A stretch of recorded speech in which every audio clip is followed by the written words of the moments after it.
내가 여러분과 같이 되었으니 여러분도 나와 같이 되기를 바랍니다. 여러분이 내게 해를 입힌 일은 없습니다.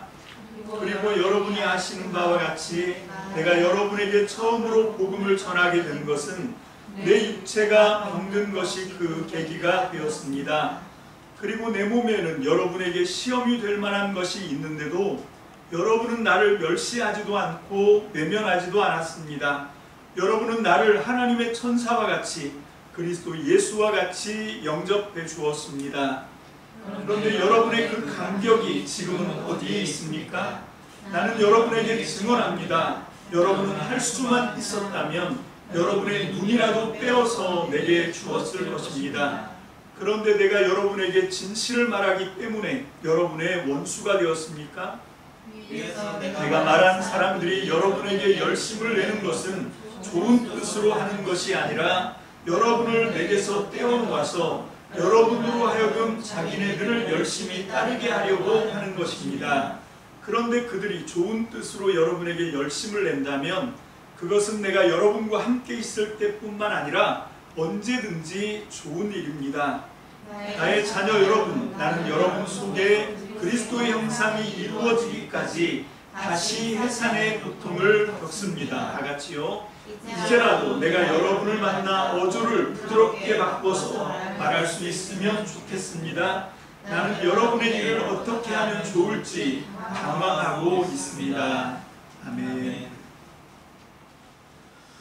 할렐루야. 살아계신 주님 감사합니다. 이제 우리가 갈라디아서 말씀을 통해서 어떻게 하나님 말씀이 이제 구약에서 또 신약으로 옮겨오게 되었는지를 이제 우리가 그 시대의 배경들과 또 말씀을 깊이 우리가 함께 묵상하면서 함께 나누면서 하나님의 은혜를 덧입기를 소망하면서 성령 안에서 오늘도 하나님의 음성, 하나님의 지혜를 얻기를 원합니다. 오늘도 주님 친히 우리에게 말씀해 주시고 하나님의 음성 들을 때 아버지 인간의 지혜와 능력으로는 감당할 수 없사오니 오직 성령님께서 기름 부어주심으로 오늘 이 말씀이 하늘의 지혜로 하늘의 계시로 우리 안에 온전히 영접될 수 있도록 주님 우리 속에서 운행하여 주옵소서. 주님 역사하여 주시옵소서. 오늘도 주님의 말씀 가운데 애쓰고 힘쓰며 주의 말씀의 은혜를 덧입기를 사모하는 마음으로 주의 말씀 듣는 그 시간 하나님 우리가 온전히 주님께 집중합니다. 성령님 우리 가운데 역사하사 하나님의 말씀을 집중하는 것을 방해하는 악한 세력들을 멸하여 주시고 오늘 시간 두루도는 화영검으로 우리의 모임 가운데 하나님의 나라를 지켜보아여 주옵소서. 오늘 비대면으로 주의 말씀을 듣는 모든 성도님들에게도 꼭 들어야 할 하나님의 음성을 오늘 시간 반드시 놓치지 않도록 하나님 역사에 주시옵소서. 전폭을 주께 맡겨드립니다. 감사드립니다. 예수님 이름으로 축복하며 기도합니다. 아멘. 할렐루야. 아멘. 우리 옆 사람과 이렇게 인사를 하는데 뭐라고 인사하냐면 오늘 이 시간에 꼭 들어야 할 말씀이 있습니다. 시작. 오늘 이 시간에 꼭 들어야 할 말씀이 있습니다. 아멘. 여러분 하나님이 오늘 이 시간 나에게 주시는 말씀이 있어요. 내가 꼭 들어야 하는 말씀이 있습니다. 그거는 그냥 목사님만 혼자 딱 듣고 우리한테 그냥 필요할 때 이렇게 일러주면 되고 언제까지 그렇게 하실 겁니까? 여러분 저는 다시 말하지만 성령님과 여러분들 사이를 중매하는 사람이지 제가 무슨 무당처럼 매개가 되어서 그 은혜를 내가 송두리째 독점해서 다 받아가지고 아주 거드름을 피우면서 여러분들에게 교만을 떨면서 이렇게 나누어주는 그런 입장이 아닙니다. 여러분들이 하나님의 말씀을 들을 때 여러분 이런 생각을 하셔야 돼요. 뭐냐면 여기 있는 이 목사도 뭐 제가 여러분들보다 더 똑똑하거나 뭐 더 뛰어나거나 뭐 더 탁월해서 하나님의 말씀을 많이 아는 척 하는데 많이 아는 게 아닙니다. 모두가 다 하나님의 은혜예요. 오늘 이 말씀 들어보면 여러분들이 알게 되겠지만 정말 전적으로 하나님의 은혜로 지금 이만큼 있는 거고요. 여러분과 다른 게 한 가지가 있다면 저는 하나님이 주신 은혜가 있으면 그거를 그냥 저한테만 머물게 하지 않고 어떻게 하냐면 흘려보냅니다. 그래서 이렇게 맨날 설교 자리에 서서 하나님의 말씀을 어떻게 하든지 하나님의 음성을 듣고 하나님의 뜻을 깨달아서 우리 성도님들에게 설교를 통해서 아니면 또 다른 개인적인 만남을 통해서 하나님의 말씀의 깊은 뜻을 알려주고자 막 애를 쓰거든요. 이 흘려보내는 게 비결인 것 같아요. 여러분, 교육학의 비결도 거기 있는 거거든요. 여러분, 그냥 앉아서 이렇게 피교육생으로 듣기만 하면 아무리 좋은 이 교자재, 그런 어떤 그 학습법, 뭐 별거를 다 끌어다 대도 여러분 35%, 40%를 넘어가지 못해요.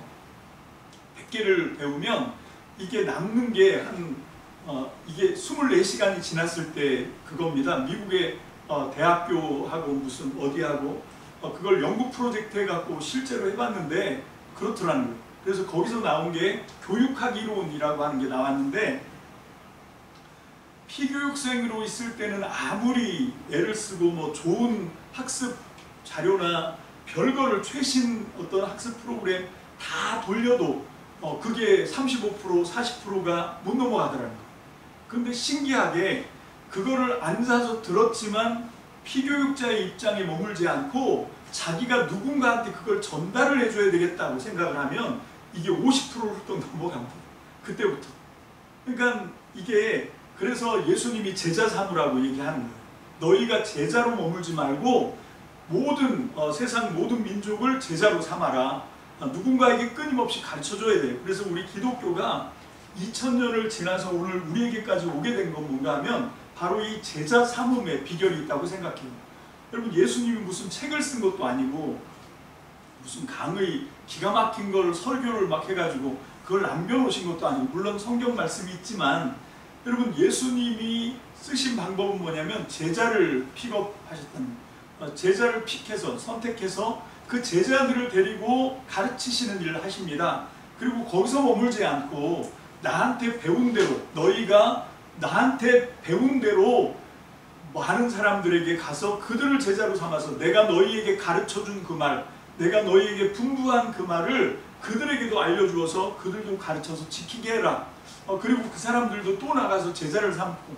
여러분, 이게 중요한 거죠. 그래서 제가 이렇게 받은 말씀을 이렇게 흘려보내는 것처럼 여러분들도 그걸 하셔야 돼요. 그래서 이제부터는 좀 우리 예배에 한 가지 더 순서를 좀 넣었으면 좋겠다는 생각이 있습니다. 우리 오후 예배가 없잖아요, 그죠?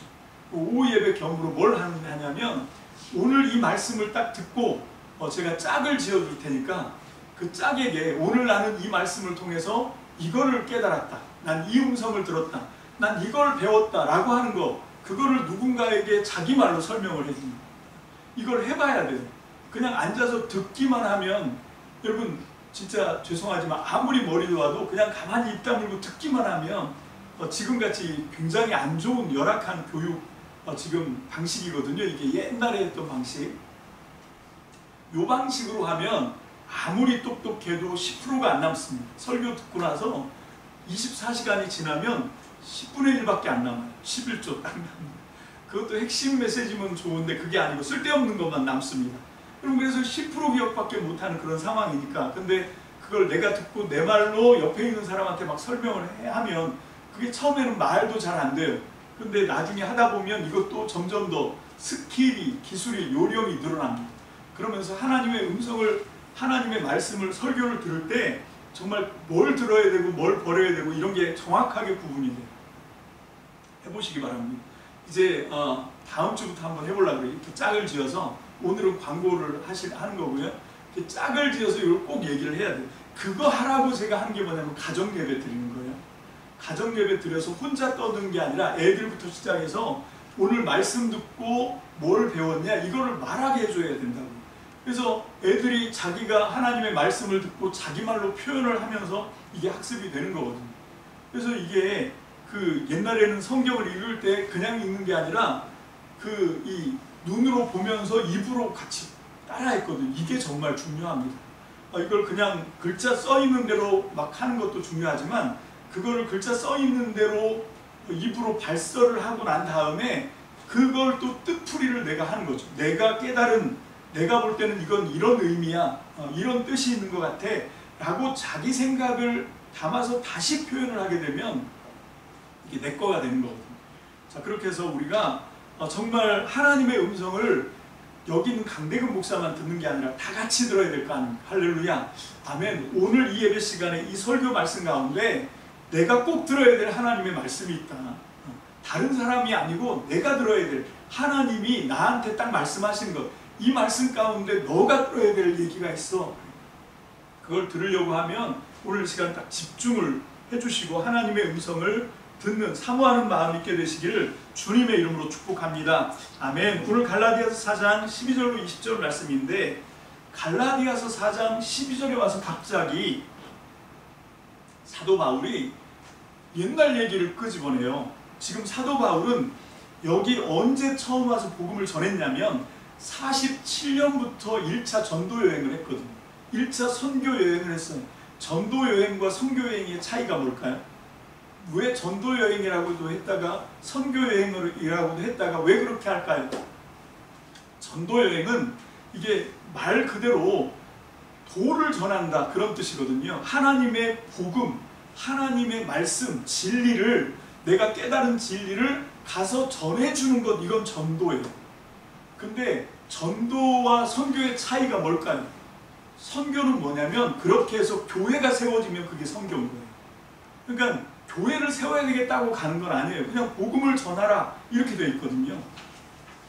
사도행전에 보면 사도행전 13장에 성령이 몇 사람을 따로 떼어서 하나님의 말씀을 전파하라, 복음을 전파하라. 그래서 이제 이 갈라디아 지역 교회를 갔거든요. 밤빌리아, 비시디아, 그 다음에 루가오니아 이렇게 돌면서 복음을 전했는데, 복음을 전도를 했더니 유대인들 회당에서는 교회가 안 세워져요. 안타깝게. 유대인들의 회당에서 왜 교회를 세우려고 했을까요? 한번 생각해 봅시다. 왜 사도 바울은 여기뿐만 아닙니다. 1차, 2차, 3차 전도여행, 선교여행을 가면서 항상 맨 처음에는 그 동네에 회당이 없으면 그 대표적인 회당 없는 동네가 어디였죠? 빌립보. 아시아를 떠나서 유럽, 요즘 구분으로 하면 유럽인데 그리스 빌립보 지역에 넘어갔거든요. 빌립보 지방에 갔는데 거기는 뭐가 없었냐면 회당이 없었어요. 회당이 없으니까 사도 바울이 야 여기 어디 기도할 데 없어? 이러고 이제 물어보잖아요. 그랬더니 자주장사 루디아가 자기 집으로 오라고. 여러분 사도 바울이 기도하러 갔을까요? 여러분 지금 무슨 얘기를 하는 건가 하면 그 기도하러 사람들이 모이는 장소에 사람들이 모이거든요. 거기 가서 물론 개인적으로 기도도 하지만 더 중요한 건 뭐냐면 지금 성령님이 바울과 바나바와 그 일행을 지금 이렇게 강력하게 등을 밀어서 내보냈던 목적은 뭔가 하면 복음을 전하라는 거잖아요. 예수 그리스도 십자가 구원의 복음을 전하라. 이래서 지금 가는 거거든요. 그래서 모임 장소를 찾는 거지 기도하려고 그렇게 한 게 아닌데, 어쨌건 사도 바울이 그 빌립보, 이 마게도니아 첫성 빌립보에 딱 들어갔을 때 물어봐요. 여기 기도할 데가 어디 없어? 뭐 이러고 물어봐서, 그러면서 루디아, 자주장사 루디아랑 접촉을 하고, 그리고 그 루디아의 집을 통해서 이제 복음을 전하는 거고, 그렇게 하면서 교회가 이제 생기고 복음이 막 전해지고 그러는데 귀신 들려서 점치는 여종이 막 따라다니면서 사도 바울을 막 이렇게 띄워주는 거예요. 와, 이 사람 정말 하나님의 신에 감동된 사람이다. 막 이러면서 막 얘기하는, 그 말이 틀린 게 맞는데, 근데 뭐냐면 이 귀신 들려서 점치는 이 여종은 귀신한테 사로잡혀 있어서 이제 예언을 하는 거지요. 맞추는 거예요. 장차 무슨 일이 일어날지 어떤 걸 딱 보면 그냥 척 아는 거죠. 귀신이 알려주니까. 그래서 척 아는데, 그렇게 해서 그런 예언이나 아니면 어떤 미래를 딱 맞추는 일을 통해서 누구한테 도움을 주냐면 그 여자, 귀신 들려서 점치는 여자가 그거에 대한 어떤 혜택을 받는 게 아니라 그 주인들이 여러 명이 있어요. 그 사람들이 이 여종을 통해서 자기들이 이렇게 배를 채우는 뭐 그런 방식인 거죠. 쉽게 얘기하면 앵벌이 같은 거예요. 앵벌이. 그래서 사도 바울이 빌립보 성에 갔을 때 그 귀신 들린 여종 자꾸 쫓아다녀서 귀찮기도 했지만 그런 그 비참한 삶을 살고 있으니까, 여러분 귀신 들려 귀신 잡혀 사는 건 비참한 거거든요. 그래서 그 여종에게 축사를 하니까 귀신이 금방 나갔죠. 귀신이 나가니까 이제 시통력이 없는 거예요. 영빨이 떨어진 거죠. 갖고 이제 아무것도 몰라. 그러니까 주인들이 화가 나서 이 사람을 빌립보 감옥에 빌립보 간수한테 고발을 하고, 그래서 그 관원한테 잡혀가서 매를 하루 종일 매를 맞고, 그리고 나서 이제 옥에 갇히고, 뭐 이게 빌립보 사도행전 16장에 나오는 그 사건이잖아요. 근데 거기 빌립보는 아는 게 많으니까 자꾸 격기로 가는데, 중요한 건 거기는 회당이 없었다. 근데 가는 데마다 회당이 있거든요. 유대인들이 하여튼 2집, 3집만 모이면 회당이 생겨요. 여러분 그 사람들은 어딜 가든지 한 5가정이 모이면 랍비를 모시고 옵니다. 여러분 3가정만 생기면 회당을 만들고, 그리고 5가정이 되면 그 회당을 통해서 이제 하나님의 말씀을 전문적으로 가르치는 랍비를 모셔오고, 그 5가정이 그 랍비의 생활을 책임져줘요. 그 랍비는 온전히 율법 말씀만 연구해서 그 5가정에게 유대인의 말씀을, 유대교를 신앙할 수 있도록 그렇게 만드는, 그게 이제 회당의 규칙 같은 거거든요. 자, 그래서 이제 회당이 있나 없나 이게 굉장히 중요한 거예요. 그래서 회당이 있냐 이걸 이제 물어보고 다니는데, 여러분 왜 질문이 뭐였죠? 사도 바울은 왜 가는 데마다 복음을 전할 때 회당부터 갔을까 하는 거예요. 왜 회당부터 갔을 거라고 생각하죠? 왜냐하면 유대교인이니까요. 지금 사도 바울은 아직 유대교인이에요. 그러니까 예수 그리스도의 복음, 이것도 유대교 안에서 이 유대교를 이제 어떻게 하면 새롭게 하는 복음이라고 생각했어요. 사도 바울이 이제 그리스도를 믿는 다른 교회를 만들어야 되겠다 이런 생각을 한 게 아니라, 그건 어떻게 되는 건가 하면 나중에 유대교에서 발로 뻥 차서 쫓겨난 거예요. 그래서 따로 그리스도를 쫓아다니는 사람들이 이제 70년, 132년에서 135년 뭐 이러면서 2차례의 유대와 로마의 전쟁을 겪으면서, 그러면서 이제 이 70년에는 유대인들이 발로 뻥 찼고, 132년에서 5년에는 이제 그리스도 유대인들이 이제 유대교는 우리 뭐가 아니구나 하고 딱 마음을 정리한 거, 그렇게 저는 보거든요. 자, 어쨌건 그렇게 하면서 이제 그리스도교가 생겨나는데, 지금 아직까지는 뭐냐면 유대교예요. 유대교. 지금 그 유대교에 이방인들이 모이는 그 지역마다 가는 데마다 비시디아 안디옥에도 교회를 세우고요. 그 다음에 이고니온에 가서도 교회가 세워지고, 그리고 이제 루가오니아 지방에 가면 첫 번째 갔던 데가 더베, 그리고 이 루스드라, 거기도 다 교회들을 세운 거거든요. 근데 그 교회가 이 건물이라고 생각하시면 안 돼요. 따로 모이는 어떤 건물이 있는 게 아니고, 그냥 그 집 중에서 제일 살만한 집, 좋은 집이 있으면 그 집에서 모이는 거예요. 그냥 가정에서. 중요한 건 뭔가 하면 함께 모이는 어떤 장소가 있고, 함께 모이는 사람, 그게 교회예요. 함께 모여서 하나님, 특히 예수 그리스도에 관한 십자가에 대한 그 구원에 대한, 여러분 이런 복음에 대해서 나눌 수 있는 장소인 거예요. 그래서 회당에는 안식일에 모이고, 그리고 안식 후 첫날에 이제 가정에서 모이고, 뭐 이런 방식으로 2개를 다 모였던 거죠. 유대교니까. 자, 그런데 이제 유대인들은 싫어하니까 거기서 쫓겨나서 이방인들에게로 간 거예요. 그래서 이방인들에게 가서 복음을 전하고, 지금 그런 방식입니다. 자, 그렇게 해서 지금 여기 이 갈라디아 지방을 한 바퀴 돌았는데, 그때가 언제냐? 주후 47년. 47년에서 49년까지 2년 동안 그 일을 한 거예요. 그렇게 해갖고 교회가 세워지는데 몇 군데가 세워지냐면, 밤빌리아 버가에서는 안 세워진 것 같고요. 비시디아 안디옥, 그 다음에 이고니온, 더베, 루스드라, 이렇게 4군데의 교회가 세워진 거예요.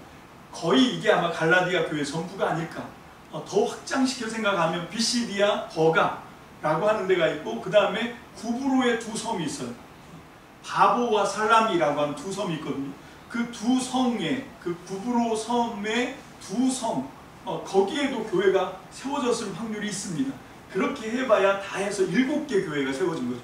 7개 각 성에 7개 교회가 있는 거예요. 자, 그 교회 사람들에게 지금 이 편지를 쓰는 거거든요. 자, 이 편지를 쓰는데 뭐라고 그러냐면, 옛날 얘기를 하는 거예요. 옛날 얘기라 봤자 지금 이 편지를 쓰는 건 49년으로 저는 보거든요. 49년에 2년 전 얘기를 쓰는 거예요. 3년 전 얘기를 하는 거예요. 그게 지금 바울이 오늘 이 본문을 우리가 이해하는 굉장히 중요한 배경입니다. 바울은 갑자기 지금 율법을 지키는 거는 예수 그리스도의 십자가, 하나님이 예수님을 통해서 그 십자가를 통해서 구원을 하려고 했던 그 일을 완전히 무효로 돌리는 거다. 왜 그런가 하면 이제 우리가 장성해서 아버지의 그 상속을 받을 그런 성장한 어른이 됐다. 이게 이제 지난주 얘기잖아요. 그래서 율법 입고로 종로로 이제 다시 율법으로 들어가면 안 돼. 왜냐하면 우리는 이제 그런 시절을 지났지. 너무 어렸으니까. 우리가 상속자이고 어리지만 주인인데, 주인이어도 25이 되기 전까지는 아버지의 상속을 내가 마음대로 내가 주인 행세를 할 수가 없고, 아버지가 정해준 후견인과 청직이 밑에 들어가서 종노릇을 해야 되는 거야. 그게 우리가 지금까지 율법을 따라왔던 유대인들이 율법을 지켜왔던 원리였어라고 사도 바울이 설명해 준 거예요. 자, 그런데 이제 예수 그리스도가 오신 거예요. 이 예수가 오셨다고 하는 건 뭔가 하면 이제 믿음의 때가 왔다는 거라는 거예요. 이제 하나님께서 계시하신 그 믿음의 때가 여기서 실현됐다는 거예요. 이제 우리는 더 이상 율법의 밑에 들어가서 종노릇을 해야 될 이유가 사라졌다는 걸 얘기하는 거예요. 이제 우리는 율법을 행함으로 뭘 하는 게 아니라 예수 그리스도와 성령님 안에서, 성령을 통해서, 예수 그리스도 안에서. 여러분, 사도 바울은 이 갈라디아서 굉장히 중요하게 얘기하는 게 뭐냐면 할례가 아니다. 이제 성령을 쫓아 행해야 된다. 이 얘기예요. 너희는 성령을 쫓아서 살아라. 이렇게 얘기할 때 그 반대 얘기가 뭐냐면, 성령을 쫓아 사는 삶의 반대가 뭐냐면 할례를 받고 율법을 따라 살아라가 반대인 거예요. 갈라디아서에서는. 여러분, 그래서 사도 바울이 지금 이 얘기를 지난 시간에 했거든요. 4장 1절에서 11절까지 바로 그 얘기를 한 거예요. 우리 지금 하고 있는 우리 관습에도 보면 아무리 부잣집 외동아들이어서 상속을 아버지한테 받았다 하더라도 나이가 어리면 후견인과 청지기 밑에 종노릇하는 것처럼 그렇게 우리는 율법 밑에서 살아왔어. 근데 이제 계시의 믿음이 왔고 예수 그리스도가 나타나셨고, 그래서 예수님이 하나님의 뜻을 이루시면서 율법의 요구를 다 완성하신 분이에요. 여러분, 예수님이 마태복음 5장 17절에서 뭐라고 말씀하시냐면, 나는 율법을 폐하러 온 게 아니고 나는 율법을 성취하러 왔다 라고 말씀하십니다. 율법의 예언을 따라 오신 분이고, 그 율법을 당신이 인간의 몸으로 이 땅에서 다 완성하신 분이에요. 그걸 다 성취하신 이유가 뭐냐? 바로 이 율법 다음에 오는 이 은혜의 시대, 약속으로 하나님의 언약을 성취하는, 여러분, 그런 은혜의 시대, 이제 예수가 우리의 머리가 되고 우리가 주님의 몸이 되는 성령 안에서, 예수 안에서 하나님 나라를 살아내는 그런 정말 복음의 시대가 지금 우리한테 펼쳐진 거예요. 그 얘기를 지금 사도 바울이 하고 있는 겁니다. 자, 그렇게 해서 우리가 이제는 더 이상 어른이 다 됐는데 다시 애기처럼 또 청지기한테, 후견인한테 그 밑에 들어가서 종노릇을 왜 하냐. 그게 할례 받고 다시 율법 밑으로 들어가는 건데, 이제는 율법으로 돌아가면 안 돼 라고 단호하게 얘기하고 난 뒤에 갈라디아 사람들을 이번에는 뭘로 설득을 하냐면 감정적으로 설득을 하는 거예요. 좀 전에는 머리 이성으로 설득을 하는 작업이었다고 하면, 지금부터 오늘 12절부터 20절까지는 사도 바울이 이 사람들의 뭐에 호소하냐면 그 사람들과의 관계. 옛날에 우리 좋았잖아. 옛날에 우리 정말 죽고 못 살았잖아. 우리 너무너무 사랑했잖아. 근데 왜 지금 이렇게 마음이 변했어? 하고 이제 이 사람들의 마음을 움직이는 거죠. 감정에 호소하는 그런 설득인 겁니다. 자, 그러면서 이 말씀을 한번 보겠습니다. 형제자매 여러분, 내가 여러분과 같이 되었으니 여러분도 나와 같이 되기를 바랍니다. 자, 사도 바울이 내가 여러분과 같이 되었습니다 라고 얘기해요. 뭔 얘기죠 이게? 자, 내가 여러분과 똑같이 되었습니다. 그러니까 여러분도 이제 다시 나처럼 되기를 바랍니다. 이게 무슨 얘기인지는 뒤에를 쭉 더 읽어봐야 해요. 자, 그러면서 여러분이 나한테 과거에 어떻게 했는지에 대해서 얘기해요. 그리고 여러분이 아시는 바와 같이 내가 여러분에게 처음으로 복음을 전하게 된 것은 내 육체가 병든 것이 그 계기가 되었습니다.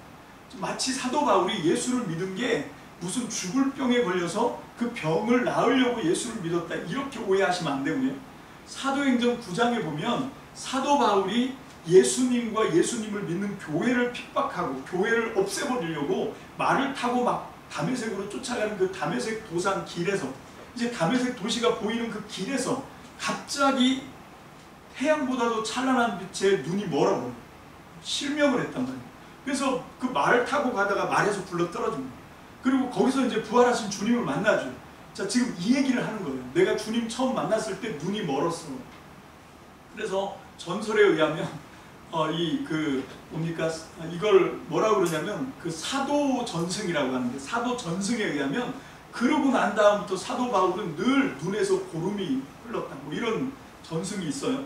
안진에 걸렸었고 이런 얘기죠. 또 어떤 전승에는 사도 바울은 간지에 걸렸다, 뭐 이런 얘기도 있어요. 뭐 그게 뭔지는 모릅니다, 정확하게.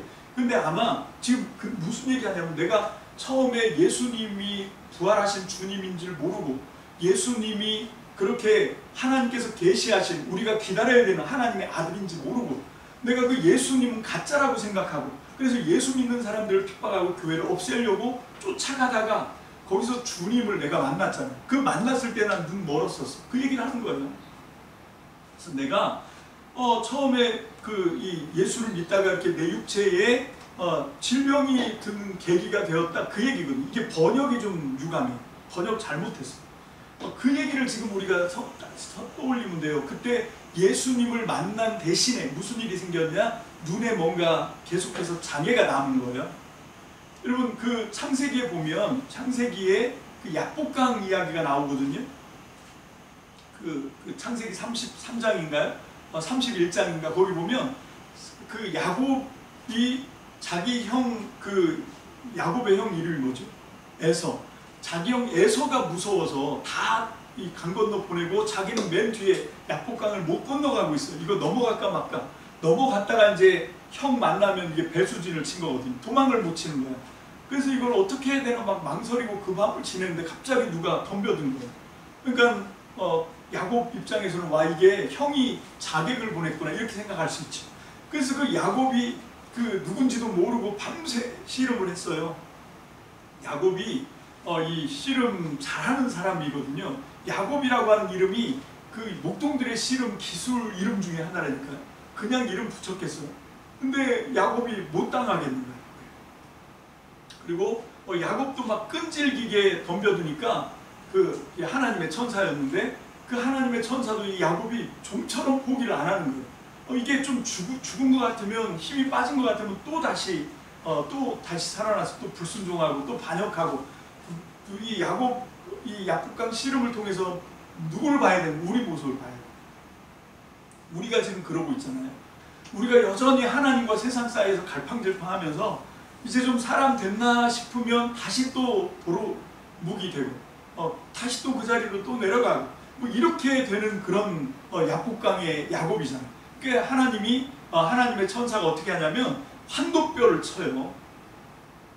그 얘기 아시죠? 환도뼈를 쳐서, 그래서 그 다음날 그 분이엘, 거기를 이제 분이엘, 그 하나님의 얼굴을 봤다, 그래서 이제 거기를 분이엘이라고 부르고, 아침에 해가 떴는데 야곱은 그 이후로 어떻게 했다고요? 지팡이를 의지하고 다리를 절었더라, 이렇게 장애를 입은 거거든요. 거기서 하나님을 뜨겁게 체험했는데 그 대가로 어떻게 되냐, 장애를 입는 거, 이런 거지. 지금 사도 바울이 갈라디아서 4장 13절에서 그 얘기를 하는 거예요.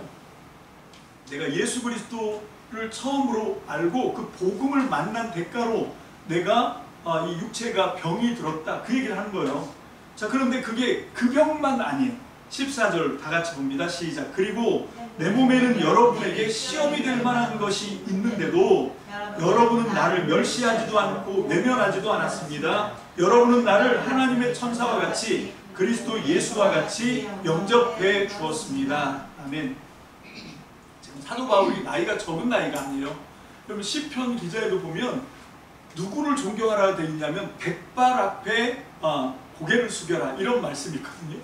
그러니까 무슨 얘기냐, 나이가 들었는데 머리가 많아, 이런 얘기할 때 좀 둘러보고 조심해야 돼요.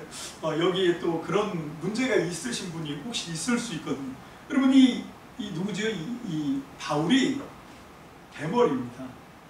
그러니까 유대인들은 머리가 나이가 먹어서 머리가 빠져서 민머리가 되는 거, 이것도 뭔가 문제가 있는 거라고 생각해요.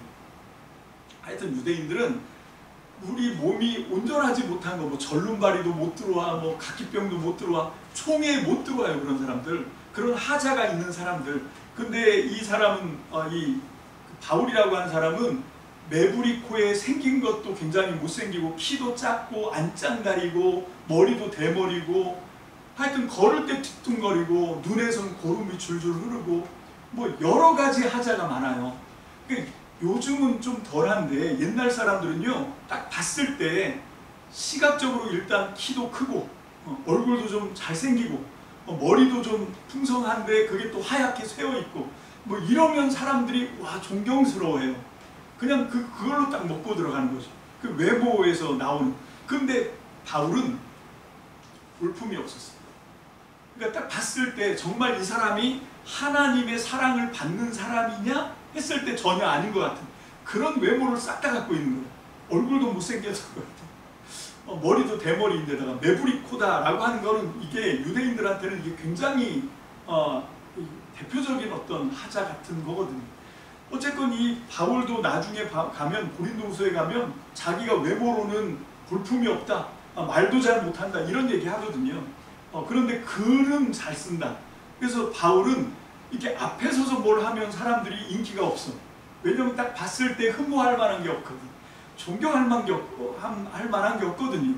그래서 사람들이 그냥 외모만 보고 사람을 사도 바울이 하는 말은 잘 들으려고도 하지 않았어요. 근데 나중에 편지가 딱 와서 보면 정말 이 편지는 어마어마하게 어떤 파워가 있는 그런 말씀이 되는 거지. 뭐 이런 어떤 걸 지금 얘기를 하고 있는 거예요. 자, 그런데 지금 사도 바울이 13절에 그렇게 내가 예수를 처음 만났을 때 눈이 실명됐고, 나중에 기도했을 때 거기서 각질이 뭔가 비늘이 떨어졌고, 그러면서 이제 좀 회복이 됐지만, 그럼에도 그게 아마 문제로 남았던 것 같고, 그거 말고도 내 몸에는 여러분들이 봤을 때 은혜가 안 되고 시험이 될 만한 것이 굉장히 많았다. 자, 그 말을 하는 거죠. 자, 그 말을 하는데 그게 반전이에요. 자, 14절 하반절 여러분부터 봅니다. 시작. 여러분은 나를 멸시하지도 않고 외면하지도 않았습니다.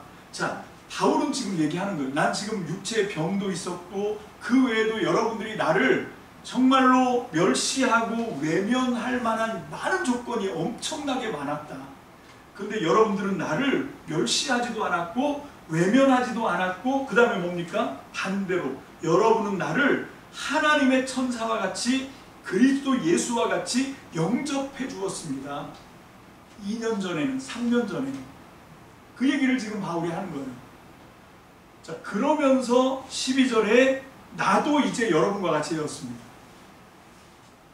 그 얘기가 지금 그 얘기. 형제 자매 여러분, 내가 여러분과 같이 되었습니다. 무슨 얘기예요? 여러분들이 지금 나를 실망시키고 있지만, 여러분들이 처음 만났을 때 내가 병도 있고 볼품 없고, 그래서 흠모할 만한 게 없고 존경받을 만한 게 없기 때문에 여러분들이 나를 면전에서 멸시하고 나를 정말 외면해도 되는데 그렇게 해주지 않았잖아요.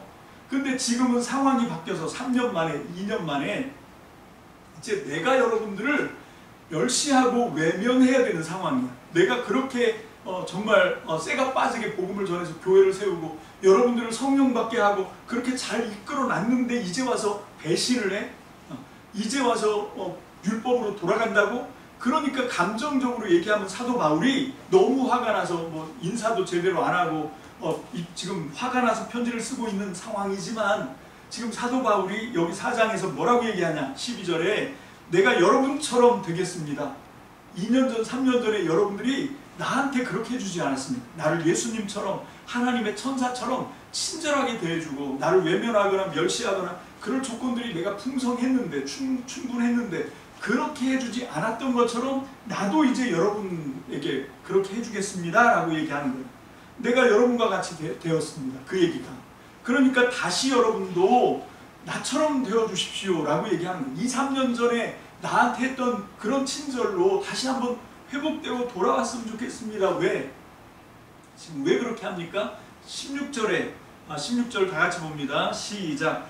그런데 내가 여러분에게 진실을 말하기 때문에 여러분의 원수가 되었습니까? 지금 이 사람들은 나한테 등을 돌리고 있는 거예요.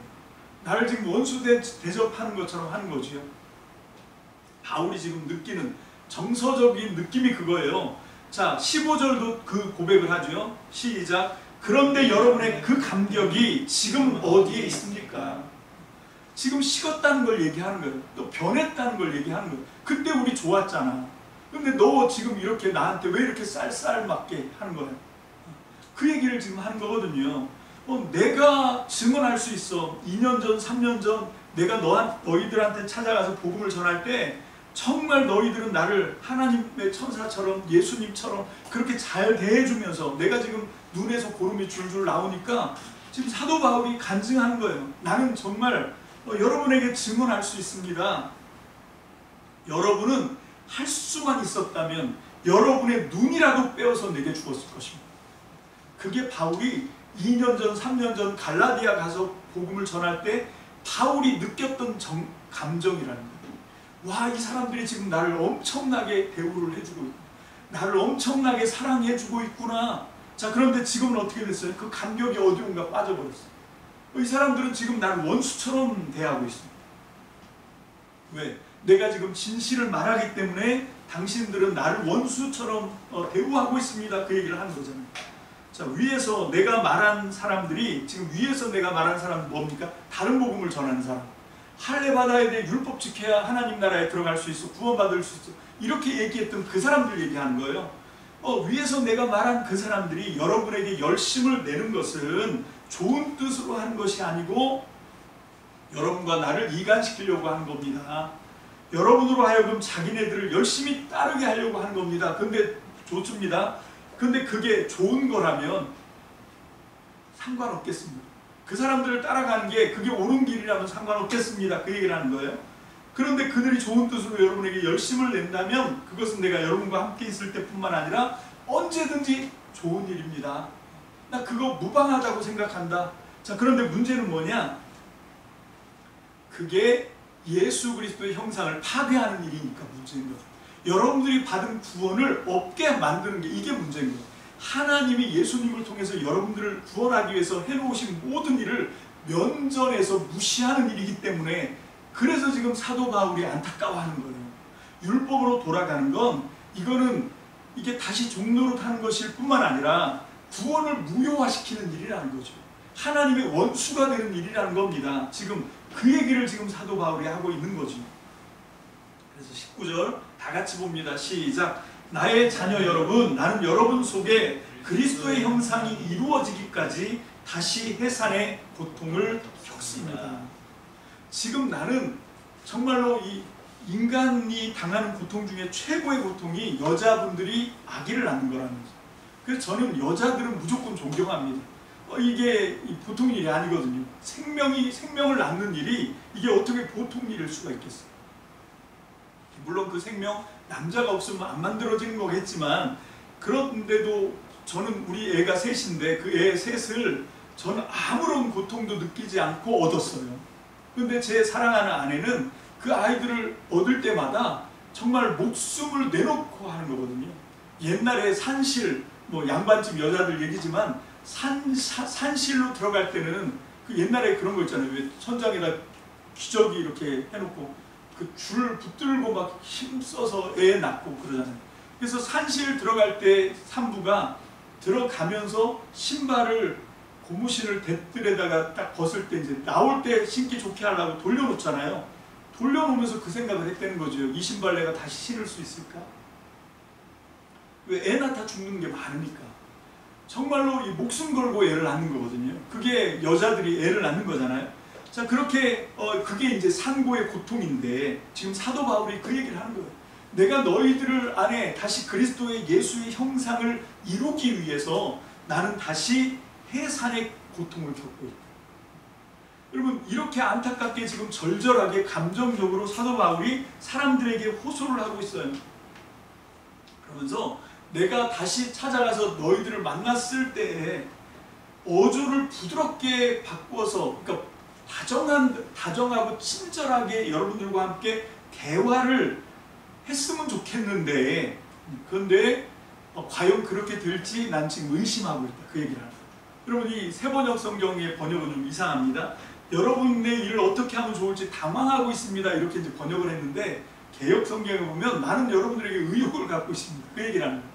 내가 갈라디아를 다시 갔을 때 얼굴 붉히고 너희들하고 서로 막 악다구니를 하면서 막 언성을 높이게 되지 않을까? 나는 지금 의심스럽다. 자, 왜 이렇게 얘기하는 걸까요? 지금 이 사람들의 변절에 대해서 사도 바울이 되게 심각하게 생각하고 있어요. 그 이유는 뭘까요? 자, 지금까지 우리가 갈라디아서 공부를 했는데 그 이유는 뭔가 하면 그 당시에 이런 정도로 복음과 예수 그리스도의 십자가를 통해서 예수를 믿는 것을 분리시켜 생각하는 사람이 바울 말고는 거의 없어요. 죄송하지만 사도들까지도 아직까지 이 인식을 했다고 저는 보지 않습니다. 실제로 그런 것 같아요. 근데 사도회의에서는 그런 결정이 났잖아요.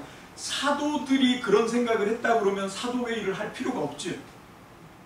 지금 그 사도회의를 통해서 사도 바울이 사도들을 설득시킨 거예요.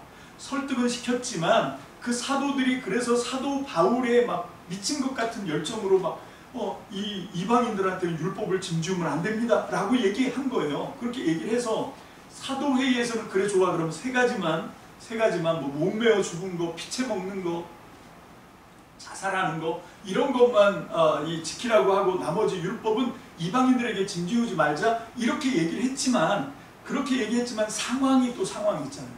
그 아직 유대교 안에 있는데, 유대교 종교 지도자들이 안 그래도 예수님을 추종하는 사람들 지금 이렇게 눈이 꼬부라져서 쳐다보고 있는데, 지금 이방인들에게 율법까지 의무를 제외를 시켜준다? 이거 굉장히 심각한 문제거든요.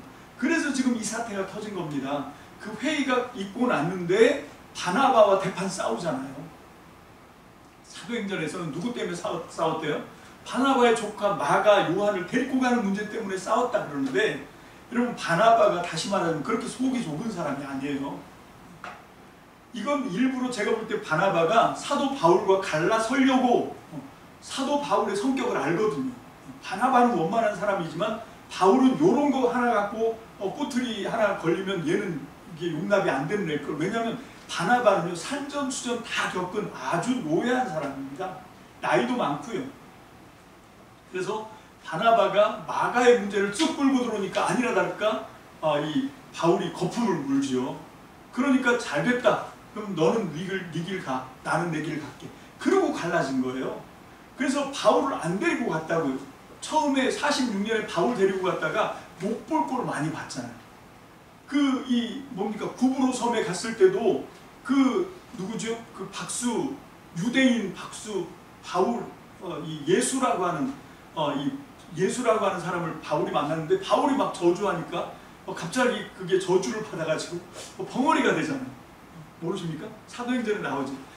그런 일을 벌였을 뿐만 아니라 비시디 안디옥 가고 이고니온 가고 더베 갔을 때 아니나 다를까 유대인들이 화가 머리끝까지 나서 와가지고 돌멩이를 던져서 바울 옆에 있다가 자기도 봉변당할 뻔했잖아요. 자기는 돌 안 맞았지만 바울은 그 돌 맞고 거의 죽었다가 살았거든요.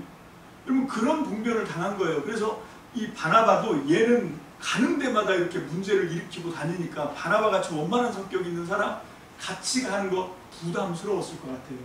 이게 아직까지 율법이냐 뭐냐 이거 클리어하게 정리가 안 됐어요. 바울처럼. 그러니까 어떻게 됩니까?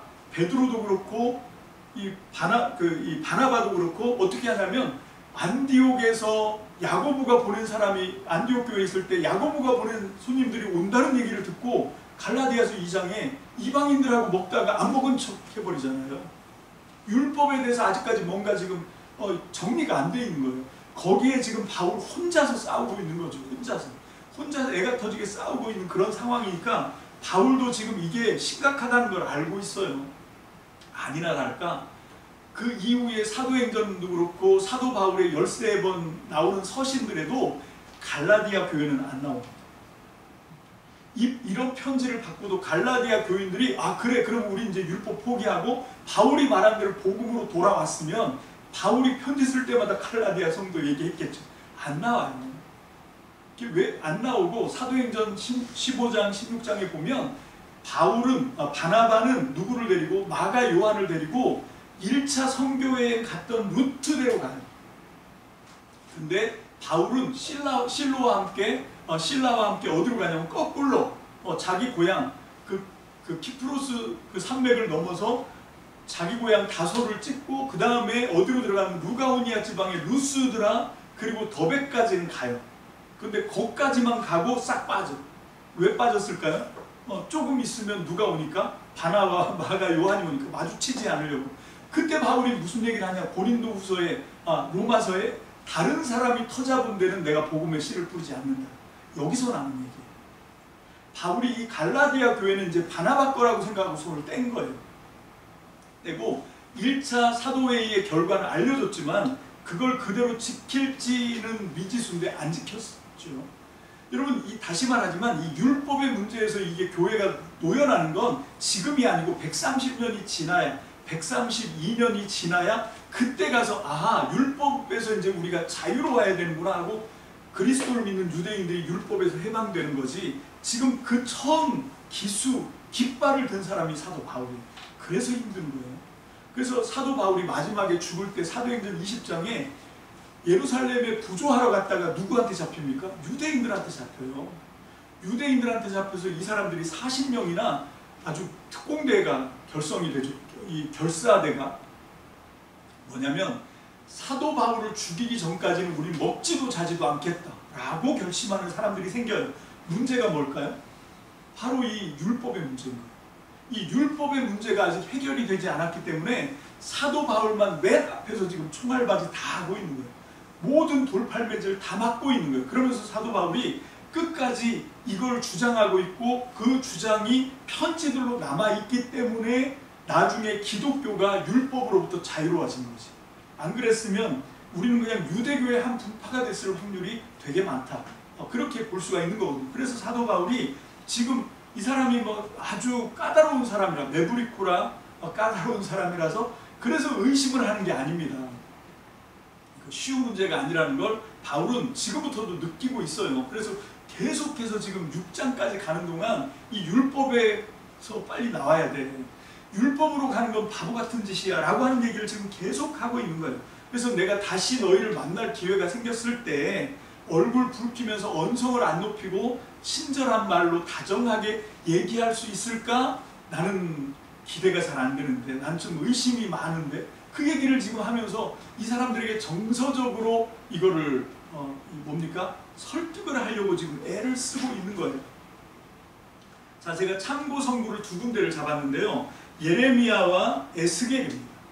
여러분 왜 제가 내가 그들에게 복을 주기 위하여 그들을 떠나지 않. 감사하네. 이걸 대신 읽어주는 앱이 있네요. 자, 여기 보면 이 에스겔도 그렇고 예레미야도 그렇고 이게 어떤 건가 하면 회복에 대한 전망 얘기를 하는 거예요. 다시 하나님께서 하나님 나라로 너희들을 회복하는데 왜 회복하냐 그 이유가 잘 나와요. 에스겔서를 제가 한번 봅니다. 에스겔서 잘 한번 들어보세요. 그러나 이스라엘 족속이 들어간 그 여러 나라에서 더럽힌 내 거룩한 이름을 내가 아꼈노라. 그러므로 너는 이스라엘 족속에게 이르기를 주 여호와께서 이같이 말씀하시기를 이스라엘 족속아 내가 이렇게 행함은 너희를 위함이 아니요 너희가 들어간 그 여러 나라에서 더럽힌 나의 거룩한 이름을 위함이라. 여러 나라 가운데서 더럽혀진 이름 곧 너희가 그들 가운데서 더럽힌 나의 큰 이름을 내가 거룩하게 할지라. 내가 그들의 눈앞에서 너희로 말미암아 나의 거룩함을 나타내리니 내가 여호와인 줄을 여러 나라 사람이 알리라. 주 여호와의 말씀이니라. 내가 너희를 여러 나라 가운데에서 인도하여 내고 여러 민족 가운데에서 모아 데리고 고국 땅에 들어가서 맑은 물을 너희에게 뿌려서 너희로 정결하게 하되 곧 너희 모든 더러운 것에서와 모든 우상 숭배에서 너희를 정결하게 할 것이며 또 새 영을 너희 속에 두고 새 마음을 너희에게 주되 너희 육신에서 굳은 마음을 제거하고 부드러운 마음을 줄 것이며 또 내 영을 너희 속에 두어 너희로 내 율례를 행하게 하리니 너희가 내 규례를 지켜 행할지라. 내가 너희 조상들에게 준 땅에서 너희가 거주하면서 내 백성이 되고 나는 너희 하나님이 되리라. 아멘. 자, 이 백성들이 망했어요. 하나님의 말씀대로 지키고 살으라고 율법을 줬는데 율법 말씀대로 순종하고 지키고 믿음으로 살지 못해서 결국 그것 때문에 하나님의 징계를 받고 하나님의 벌을 받아서 이 아시리아와 바벨론에게 차례로 망하면서 포로로 끌려갔단 말이죠. 포로로 끌려간 그 나라에서 이걸 지금 얘기하는 거예요. 너희가 망하고 포로로 끌려가 있고 여러 나라에 지금 흩어져 있고 그렇게 한 그게 뭐냐면 내 이름을 더럽힌 거라는 거예요. 그렇죠. 지금 이 이스라엘은 누구 이름으로 세워진 나라입니까? 여호와 하나님 이름으로 세워진 나라예요. 근데 지금 그 나라가 쫄딱 망했어요. 포로로 끌려갔어요. 모든 여러 나라에 흩어져 살고 있습니다. 여러분 이렇게 된 이유가 뭐냐? 바로 그들이 하나님 앞에 믿음으로 살지 못하고 잘못해서 벌을 받은 거지만 세상 사람들이 볼 때는 제3자가 볼 때는 하나님 이름이 더럽혀지는 거죠. 여호와가 뭐야 별거 아니네 이렇게 지금 더러워진 이름. 지금 내가 너희를 구원해서 다시 회복하고 다시 이스라엘을 부흥시키려고 하는데 그 목적은 뭐냐? 너희 때문이 아니라는 거예요. 너희가 여러 나라에서 더럽힌 내 이름을 내가 아낀다. 내가 그 내 이름을 다시 회복하기 위해서 너희를 구원해낼 것이다. 그 구원해내는 방법이 뭐냐? 너희 속에 성령을 부어주실 것이다. 그 얘기를 합니다. 그러면서 이게 이제 36장이고요. 37장, 에스겔 37장은 무슨 얘기로 시작되죠? 에스골 골짜기로 끌고 가요. 거기 갔더니 마른 뼈가 둥글거리죠. 그 마른 뼈를 살게 할 수 있겠냐? 물어보니까 에스겔이 난감하지요. 이걸 어떻게 살려? 근데 하나님이 물어보는 거예요. 그러니까 하나님이 아십니다. 이렇게 얘기한 거죠. 그랬더니 하나님이 그 마른 뼈를 살려내시는 거죠. 그게 이스라엘의 회복인 거예요. 그걸 회복하는 목적이 뭐냐면 그 더럽혀진 하나님의 이름을 다시 되회복하기 위해서, 다시 깨끗하게 하기 위해서 하나님이 이 일을 하시는데 그 일이 뭐냐? 성령을 부어주시겠다고 얘기하는 거예요.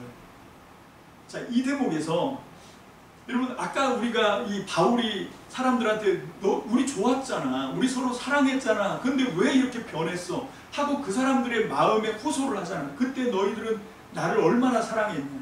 내가 눈에서 고름을 줄줄 흘리니까 너희들이 만약에 할 수만 있었으면 너희 눈을 다 뽑아서 내 눈에 대신 넣어줬을걸? 그렇게 나를 사랑했는데 지금은 우리 원수가 됐네. 그 얘기를 하는 거잖아요.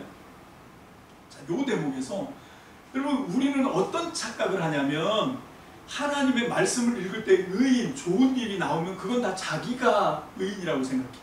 자기는 괜찮은 사람이라고 생각해. 그런가요?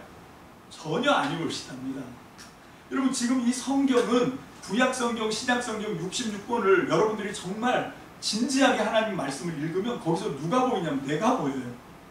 거기서 하나님의 말씀에 불순종하고 여호와의 이름을 더럽히고 그래서 나라가 망하고 포로로 끌려간 그 이스라엘 백성들 속에 내가 보인다고요. 내가 그런 사람이에요. 지금 이 갈라디아 성도들 이 바울을 처음에는 엄청 사랑했어요. 정말 그 열심 다 새나갔는데 지금 여러분 지금 이렇게 배신한 그 속에 우리가 보인다고요. 우리가 그래요. 우리가 처음 믿음 첫사랑 그거 간직하는 거 그거 내 힘으로 되는 게 아닙니다. 나는 원래 그런 걸 잘하는 사람이야. 나는 정말 초지일관 그냥 처음 먹은 마음이 지금 똑같이 그냥 그렇게 나는 순수하고 깨끗하고 바르고 여러분 이렇게 착각하시면 안 돼요. 여러분 이게 회개라고 하는 게 뭔가 하면 그런 줄 알았는데 아 내가 별 볼 일 없는 인간이구나 이걸 깨닫는 거라니까요. 거꾸로 여러분 나쁜 놈에서 좋은 사람이 되는 게 아니라 그래서 제가 그런 얘기를 참 많이 하는데 저는 그 90년도에 신학교를 갔거든요.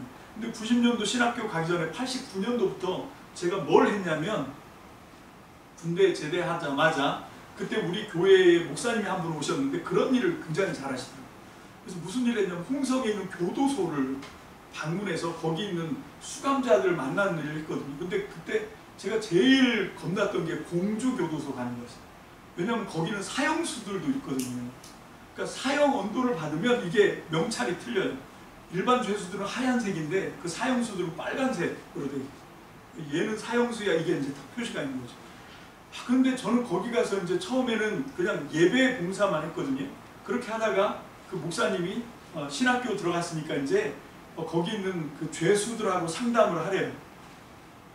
거기 있는 사람들이 한 명 한 명 이렇게 접견실에 와서 마주 앉아서 이렇게 얘기를 하는 거예요. 어떻게 여기 오셨어요? 이렇게 이제 제가 물어보죠. 정말 착하게 생기셨고 너무 좋게 생기셨는데 왜 여기 들어왔어요? 그러면 거기 있는 사람들이 한결같이 하는 말이 자기는 억울하다는 거예요. 자기는 법 없이도 살 사람인데 내가 지금 여기 있을 사람이 아닌데 억울하게 지금 누명을 쓰고 뭐 억울하게 꼬여가지고 내가 여기 올 사람이 아니고 나는 정말 나같이 착한 사람이 있으면 나와보라 그래. 뭐 이렇게 나와요. 신기하더라고요. 내가 보니까 착한 놈은 다 교도소에 있어. 제가 교회를 가니까 교회에는 멀쩡하게 생겼는데 새벽 기도할 때마다 다 자기가 죄인이래. 옛날에는 아버지 하면서 가슴을 치면서 기도하시는 분들이 많았어요. 이 불쌍한 죄인 이거 어떡하냐고. 하나님 앞에 내가 죽을 죄인이라고 이러면서 기도를 하는 거예요. 신기하더라고. 죽을 죄인 놈들은 교회에 다 있어. 죄인은 교회에 다 있고 의인은 지금 어디 있어요? 감옥에 다 있더라고. 그런 거거든요. 내가 의로운 줄 알고 내가 바른 줄 아는 거 그게 착각인 거예요. 이게 어떤 건가 하면 나는 예수님이 없으면 못 사는 사람이구나. 이걸 깨닫는 게 복음이거든요. 지금 사도 바울이 갈라디아 교인들한테 그 얘기를 하는 거예요. 네가 율법 지켜서 하나님을 기쁘게 해줄 수 있다고 생각하는 거 그거 망상이야. 그거 안 되는 거야. 우리는 누구냐면 예수님이 없으면 단 1초도 살 수가 없는 사람이야. 그걸 깨닫는 게 믿음이거든요. 우리는 왜 하나님이 성령을 부어주시고 왜 그분이 우리의 머리가 되시고 왜 우리가 그분의 지체가 되고 그게 교회고 왜 이런 삶을 하나님께서 우리에게 구원이라고 말씀하시냐면 우리가 깨끗하고 정결하고 바른 생활을 하고 율법을 지켜서 바르게 어떤 행위를 순종해서 그래서 구원받는 게 아니라는 거예요. 그걸 깨달으는 거예요. 사도 바울이. 나도 그런 줄 알았어. 그래서 내가 율법 지상주의자가 됐었던 거예요. 그래서 율법의 기준으로 사람들을 판단했었어. 근데 내가 예수를 만나고 보니까 아니더라 라고 하는 거죠. 그래서 너희도 봐봐. 3년 전에 2년 전에 나한테 눈이라도 빼줄 것처럼 그러더니 지금 변절했잖아. 근데 그 속에 우리를 봐야 돼. 우리도 그런 사람이에요. 우리도 하나님이 성령으로 나를 사로잡아 주지 않으면 내 생각, 내 판단, 내 감정으로 하면 여러분 우리라고 뭐 별 수 있겠어요? 처음 먹은 그 열심, 그 마음이 계속 갑니까? 금방 시들해지잖아요. 그래서 우리 어떻게 하냐면 날마다 주님께 나가잖아요. 주님 이대로는 안 됩니다. 내 안에 하나님의 영을 부어주셔야 됩니다. 내 힘으로 못 섭니다. 주님 나는 죽고 여러분 그래서 이 갈라디아서 2장 20절 너무 중요합니다. 이건 좀 외우셔야 돼요. 내가 그리스도와 함께 그리스도 예수와 함께 십자가에 못 박혀 죽었나니 우리는 이걸 날마다 고백해야 돼요. 내가 그리스도 예수와 함께 십자가에 못 박혀 죽었나니 그런즉 이제는 내가 사는 것이 아니요 내 안에 그리스도께서 살아나신 것이다. 할렐루야. 아멘. 이제 내가 사는 것은 내 힘으로 사는 게 아니고 나를 살리신 그 하나님의 능력 안에서 사는 거거든요. 예수 그리스도가 내 안에서 부활하셔야 되는 거예요. 여러분 그래서 우리가 예수 믿는 사람들은 내 힘으로 뭘 하는 사람이 아니에요. 내가 얼마나 똑똑하고 내가 얼마나 잘났고 이걸 자랑하는 사람이 아니고 그렇게 하면 여기 갈라디아 교인들 갔던 함정에 똑같이 빠지는 거죠. 그게 아니고 우리가 이렇게 될 수 있는 죄의 가능성이 너무 많다는 걸 우리는 인정해야 돼요. 여러분 이게 그 뭡니까? 이게 그 자기를 고백하는 거예요. 여러분 이게 거듭나는 겁니다. 나는 내가 살면 안 되는구나. 내 안에 그리스도가 살아나셔야 되는 거예요. 그래서 예수님이 아무든지 나를 따라오려거든 첫 번째가 뭐지? 십자가 지는 것보다 더 빨리 첫 번째 부인해야 돼요. 머리가 바뀌어야 돼요. 지난 시간에 말씀드렸는데 창세기 3장 15절 너무 중요한 말씀이에요. 여러분 뱀의 후손은 여자의 후손의 뒤꿈치를 상하게 하고 여자의 후손은 뱀의 후손의 머리를 박살내는 거예요. 그 뱀의 후손의 머리를 박살내고 그 머리에 예수의 머리가 여러분 이식돼야 되는 거죠. 여러분 그래서 머리를 짓밟는 거예요. 그래서 여기서 사도 바울이 신기한 걸 얘기하는 거예요. 그냥 난 예수를 믿습니다. 예수를 따라가겠습니다. 이걸로 되는 게 아니다. 예수님과 어떻게 해야 된다? 합쳐져야 돼요. 연합해야 된다. 그래서 사도 바울의 편지에서 가장 많이 나오는 말이 예수 안에서예요. 주 안에서. 여러분 예수 안에서 주님과 함께 동행하는 것, 여러분 주님과 한 몸이 되는 것, 이걸 계속 얘기하는 거예요. 머리가 바뀌어야 된다는 얘기. 여러분 그 얘기를 할 수 있었던 게 뭔가 하면 여러분 바로 그것이 이 복음의 진리구나 라고 하는 것을 바울 사도가 깨달았기 때문이거든요. 자, 말씀을 정리합니다. 해산의 고통. 여러분 이 해산의 고통이 내가 다른 어떤 사람을 위해서 한 멋있는 어떤 거라고 생각하기 전에 먼저 여러분 내가 아직 거듭나지 않았으면 나부터예요. 나부터. 여러분 하나님께서 나를 위해서 십자가의 구원의 길을 예비해 주신 것을 믿으시길 주님의 이름으로 축복합니다. 아멘. 나는 이미 예수님을 믿음으로 고백하고 구원받았는데 여러분 어쩌면 그건 우리의 머리에서만 일어난 일일 수 있어요. 정말 우리 존재가, 우리 양심이, 아니 우리 속에 있는 영이 정말 그렇게 죽고 다시 살았나? 아직은 내가 살아있지 않나? 근데 보면 항상 문제가 생기는데 보면 항상 뭐가 먼저 나와서 문제입니까? 그 아담이 내 속에서 먼저 나오는 거예요. 나라고 하는 게 먼저 나오면 항상 인간관계의 문제든지 어떤 문제에서든지 항상 내가 드러나기 시작하면 내 생각에는 내가 볼 때는 이러고 자기 판단이 앞서기 시작하면 거기서 이제 파토가 나는 거예요. 삐걱거리기 시작하는 거예요. 근데 그게 아니라 나는 죽고 나는 십자가 앞에서 부인되고 그리고 내 안에서 그리스도가 살아나시면 어떤 상황에 던져지더라도 내가 드러나지 않고 내 안에 그리스도 부활하신 주님이 나타나기 시작하면 거기서 새로운 역사가 막 만들어지는 거죠. 지금 여기 해산의 고통은 바로 그 의미입니다. 저와 여러분들의 거듭남을 위해서 지금도 우리는 끊임없이 나 자신을 놓고 정말 몸부림치면서 나를 부인하고 내 안에 그리스도가 살아나시도록 여러분 이거는 그냥 한 번 했으니까 당연히 잘 되겠지가 아니에요. 매일 아침에 눈 떴을 때 정말 오늘 하루도 내가 드러나지 않고 내 안에 부활하신 그리스도가 드러나기를 위해서 해산의 고통을 해야 됩니다. 하루를 다 살고 난 뒤에 이걸 점검해 봐야 돼요. 오늘도 얼마나 내가 살아나서 나댔나. 낱낱이 주님 앞에서 나를 점검하고 그리고 내가 부인되지 않았던 것이 있으면 회개하고 정말로 하나님 앞에 그걸 솔직하게 인정하고 잘못했다고 여러분 회개하고 그 다음에는 하나님이 또 기회를 주시면 이제는 정말로 내가 살지 않고 내 안에 그리스도가 살아나는 하나님의 말씀이 이루어지게 해달라고. 그게 예수의 형상을 완성하는 거예요. 우리 속사람이 예수의 형상을 닮아가야 돼요. 할렐루야. 아멘. 그래서 나는 사라지고 내 안에 그리스도만 보여야 돼요. 그 일을 위해서 우리는 해산의 고통을 해야 됩니다. 지금 갈라디아 교회에 바울이 편지를 쓰지만 바울도 아마 이 씨름하고 있을 거예요. 바울이 그 얘기를 하거든요.